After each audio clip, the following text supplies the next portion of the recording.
Good morning. Thank you for joining us. Each week, and sometimes more than once in a week, we've been laying out our major initiatives for the session.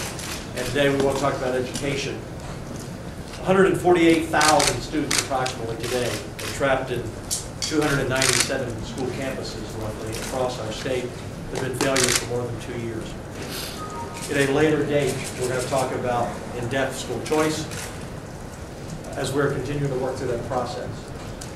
But reforming education is more than a single shot. It is a comprehensive plan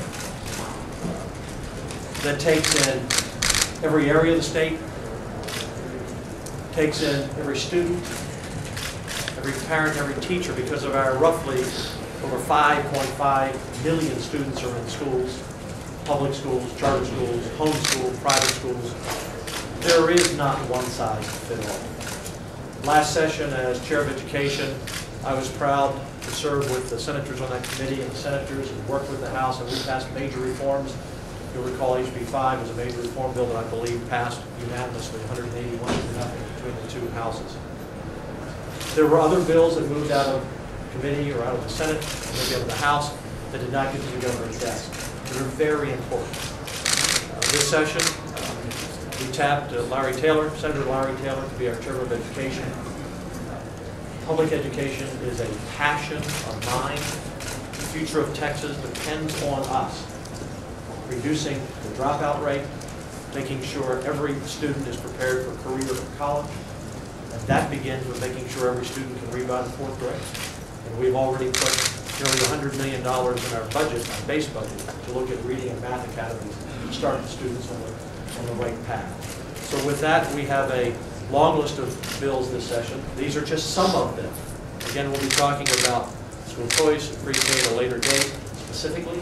But today we want to walk through some important legislation filed by the members here, the chairman, the vice chairman, Senator Seliger, Senator Betancourt, and the other senators, Senator Campbell, on education, who are going to lead the Senate and lead the state in continuing to reform education so that every student has a chance to live the Texas American dream, and you can't do that without quality education. It's my pleasure to introduce to you the Chairman of Education to talk about some of these bills, Senator and Chairman Larry Taylor. Thank you, Governor. Thank you, sir. I want to start off by thanking the Governor for this appointment to this very important committee, and I want to thank you for being here today as we discuss some of the bills that we are taking on and considering for this session to implement for the great state of Texas. You know, Texas has a lot of great schools. They've got a lot of good schools. They've got some schools that frankly aren't getting the job done, and they're failing the students that are involved in those schools as well as the parents and their communities. So we have a number of bills ranging in different areas of how to address those many different issues. It's not really a choice that we have. It's something we have to do.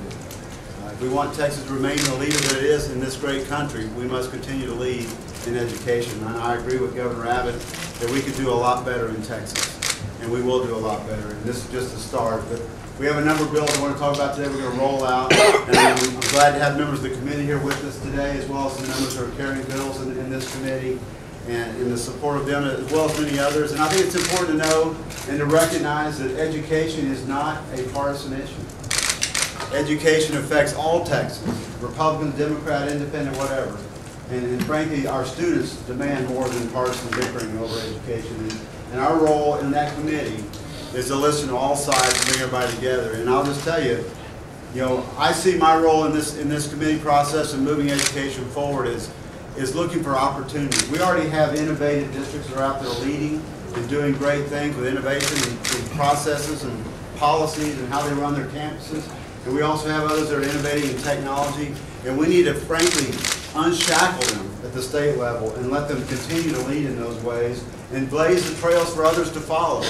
But at the same time, we also have districts that are not getting that job done. We need to step down and help those schools and those students have a way out and give those parents an opportunity to find the best education for those kids.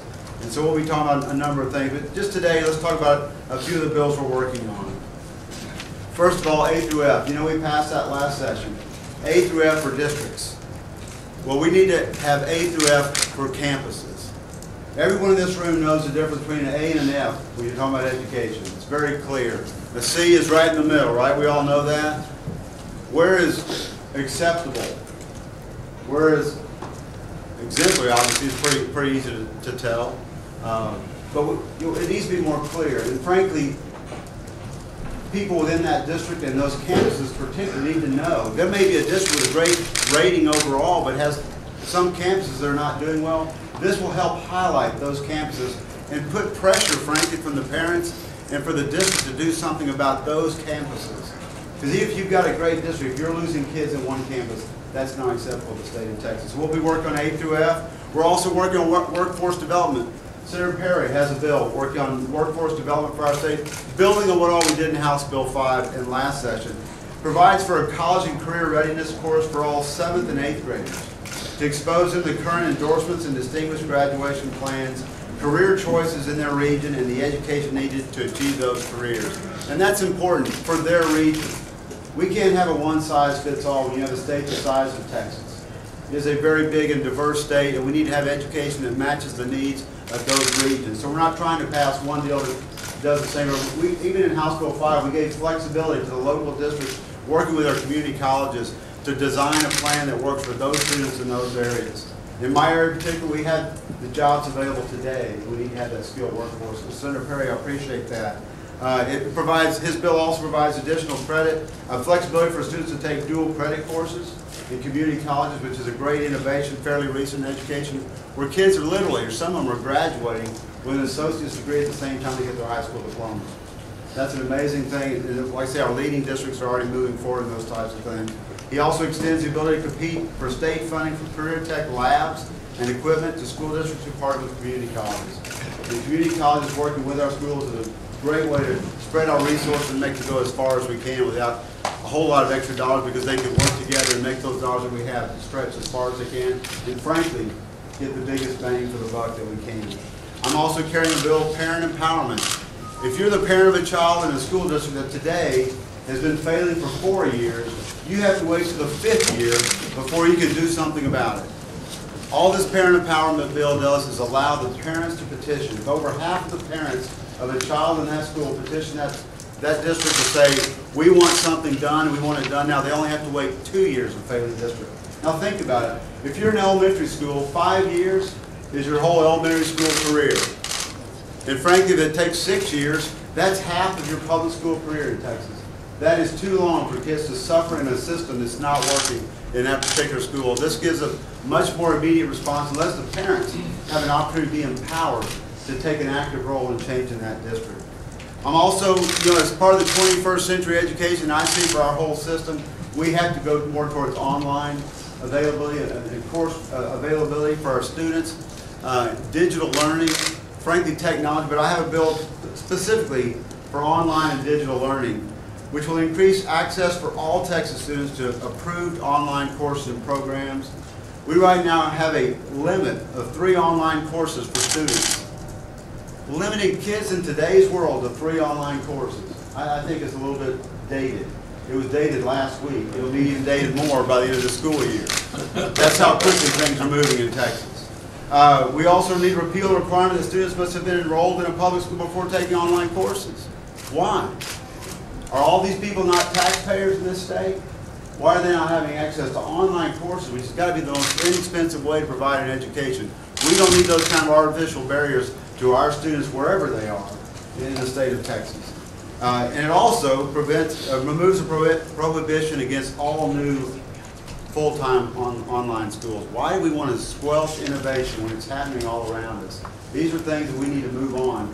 We're inheriting a system that's been going on, and frankly, our public school system, over 150 years old, has evolved to where we are. So a lot of these things we've inherited, but it's time for us to break free of that and move our educational system into the 21st century.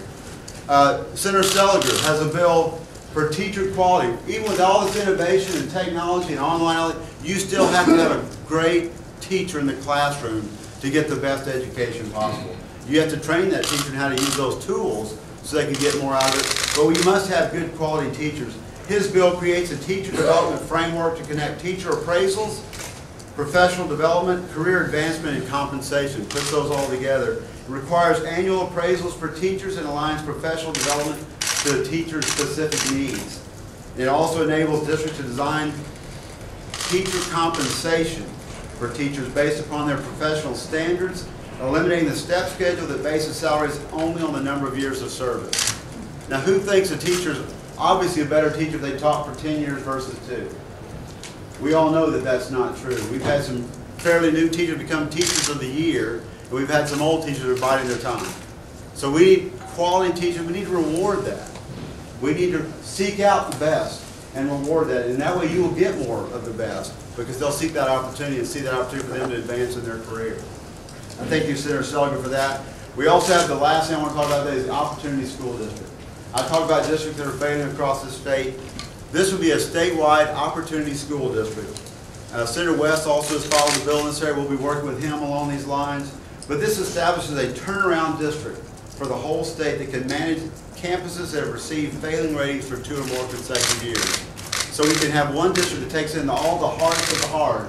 And frankly, if you're one of these school districts that has one of these campuses, you might want this to all float off your, if you can't handle it, you're not being able to do it, have this Opportunity School District come here and take care of those types of campuses. We provide our commissioner the ability to appoint a superintendent to run the Opportunity School District and operate campuses placed under their jurisdiction, or empower a high-performing charter or other nonprofit education management organization to run that campus. So this is an opportunity, another option in the toolbox to make sure that we give all of our students in Texas an opportunity to reach their full potential in this great state. And by doing that, we will help Texas. And that's what we're all about. And we're here to work together today. And I thank all these members for being with me here today, the Lieutenant Governor. And we'll take questions at this time. Cheatham School District, or you're calling it an Opportunity School District. How many campuses, what's the maximum number of campuses you see going into this? Well, obviously, this can be a phase-in over time anyway. And I don't, I'm not for these caps. If something is working, why do we want to put a cap on it? It's going to take a while to roll it out. You're not going to have this thing all of a sudden have 100 districts or 100 campuses in there. It's going to take time for this to roll out. So it's really way premature, and frankly, probably never should have that discussion about capping it. If it's working, why would you want to cap it and say, no, I'm sorry, we've already got our 10. You're not going to get it. You have to wait for another legislative session for us to come back and talk about it again. If we've got something that's working, we need to not cap that. We need to let others have the opportunity to join in the same thing. What would the accountability system look like for online courses, especially for students who take them that aren't currently enrolled in public schools? Well, if they're not currently enrolled in public schools, there is no accountability system for those folks. So I'm not sure if we want to start doing that. I don't think we need to. These are people making those choices. But as far as our school accountability, we've already had some discussions about having a commission set up to work on accountability. This is a huge issue. Now, last session we made great strides. We went from 15 end-of-course exams to 5. And frankly, I think we still have a problem with one of those. But that's another issue. But the facts are, we're going to do a lot of accountability. We want to know where our students are being placed and how they're handling and how they're achieving in those local districts and campuses. But we need to make sure that that program of accountability is effective and actually means something. So I'd like to bring in and have a commission set up of commissioners, business people, teachers, and help put that together rather than a 140-day legislative session for us to do that. So that's something we're working on, is having a commission put together to help us with our accountability. Because it's very important. You can't spend a lot of money and expect great things without accountability. You have to have some measure that they can make sure that they're attaining, and that all our students are being able to be able to read and do math when they graduate. One of the biggest shocks of my life, I was just ahead of the curve. I graduated, it wasn't a few years out there, we were hearing about students graduating from 12 years of public education that could not read. That was before we had any accountability. So obviously we have to have some kind of accountability so we don't backslide into something like that again. Anything else? Annual appraisal bill that you're talking about, is that going to include any kind of student performance measure as part of the I'll let appraisal? Senator Seliger answer that. I think we have adequate student performance measures, and clearly we're going to have that information, but this is about teacher evaluation and ongoing education and things like that. This is going to be addressed at the teacher with a focus on the student, but the student appraisal will have taken place already, and a big part of the evaluation is going to be classroom observation, the interaction of the teacher with the student. Thank you all. Once again, before we close, I just want to emphasize, this is just part of a big package. There's so much to do. When you have, again, over 5.5 million students in school in Texas, 8,500 campuses, 330,000 teachers. As Chairman Taylor said, we have some great public schools. We have a lot of good schools. But if you're a parent and you're a student in one of our failing schools, you should not be sentenced to that school. School choice will have a very low bill number. In our final layout of bills, we're looking at pre-K as well. All of those reforms need to come together. Everything needs to be put on the table. Everything needs to be considered. And no one should be against any one proposal that helps a child reach its future. Senator Lucio, the vice chair of the committee, we worked so well together last year, his support of all these programs, and I thank you and the returning members, Senator Souder and Senator Campbell, and our new members of education. So this is step one. But the Texas Senate is very serious about making sure every child in Texas has an opportunity and every parent has choice for the best opportunity for their child. This is part of the package. Thank you all very much. Thank you very much.